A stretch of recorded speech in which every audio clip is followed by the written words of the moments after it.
ST मुनि जी, ये जो हम विरोध प्रदर्शन देख रहे हैं अफगानिस्तान में महिलाओं का, क्योंकि ऐसा माना जा रहा था जिस तरह से बर्बरता तालिबान पहले करता रहा है, जिस तरह का उनका प्रेसिडेंट रहा है, और ऐसा लगता था कि अभी भी वो वैसा ही कर रहे हैं, उसके बावजूद महिलाएं सड़क पर उतर रही हैं और उनका समर्थन करने के लिए दुनिया भर में विरोध हो रहा है। तो क्या ये माना जाए कि अफगानिस्तान की महिलाएं अब चुप नहीं बैठेंगी?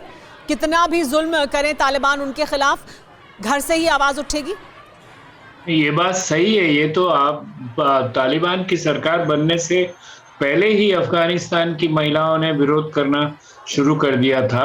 और आपने जो दो तस्वीरें बताई है वो तालिबान की अंदर की असमंजस को व्यक्त करती है। एक तरफ उनका धर्म संकट है कि अंतर्राष्ट्रीय समुदाय को उन्हें ये दिखाना है कि वो ह्यूमन राइट्स को रेस्पेक्ट करते हैं और महिलाओं का सम्मान करेंगे।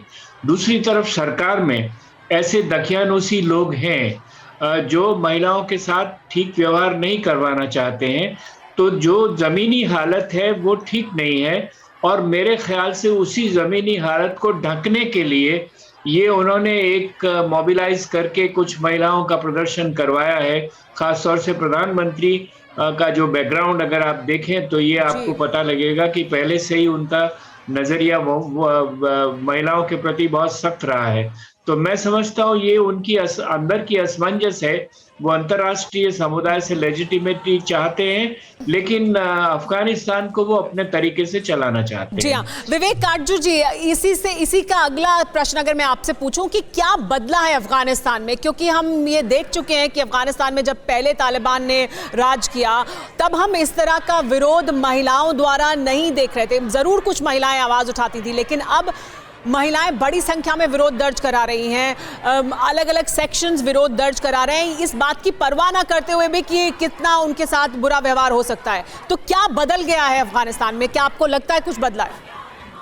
नहीं, बहुत बदला है अफगानिस्तान में। 20 साल में एक नया तबका आज समाज का नया सामने आया है, जिसने दुनिया देखी है, जो सोशल मीडिया से कनेक्ट हुआ है दुनिया से, और वही आप देख रही हैं काबुल की सड़कों पे।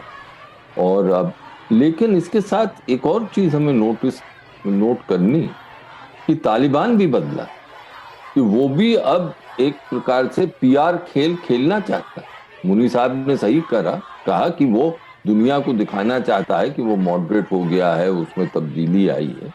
तो वो आज जो प्रदर्शन स्त्रियों के द्वारा, लेडीज के द्वारा उनके हक में हुआ, जो बुर्का पहनी, वो भी दिखाता है कि तालिबान में भी तब्दीली आई। दो चीजें और मैं आपसे, एक ये कि अफगानिस्तान में एक अब अर्बन रूरल डिवाइड है जो कि क्लियर, और एक नॉर्थ साउथ डिवाइड।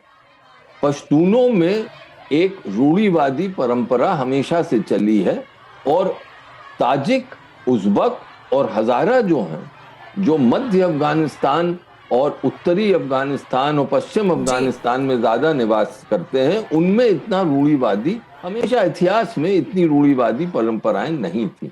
दूसरी चीज मैं आपसे, ईरान में जो हो रहा है वो बहुत ही एक रोचक है, क्योंकि ईरान की महिलाएं जो कर रही हैं वहां पर एक तो शिया भावना, और शियाओं को जो सरकार बनी है जिसमें शिया पार्टिसिपेशन बिल्कुल नहीं है, वो ईरान की सरकार को बहुत बुरा लगा है। और दूसरा ये कि ईरान में कौन सी महिलाओं को स्वतंत्रता मिली? ये बड़ी बात है जो आप कह रहे हैं कि हकीकत ये है कि ईरान में महिलाएं कहाँ इतनी स्वतंत्र हैं, लेकिन ये भी है कि ईरान में वो लोग जो प्रदर्शन कर रहे हैं उसमें बड़ी संख्या में अफगानी भी शामिल हैं। वो अफगानी जो ईरान में रहते हैं तो वो भी प्रदर्शन कर रहे हैं, वो महिलाएं भी इसमें शामिल हैं। परवाह देश की, सोमवार से शुक्रवार रात 10 बजे TV9 भारतवर्ष पर।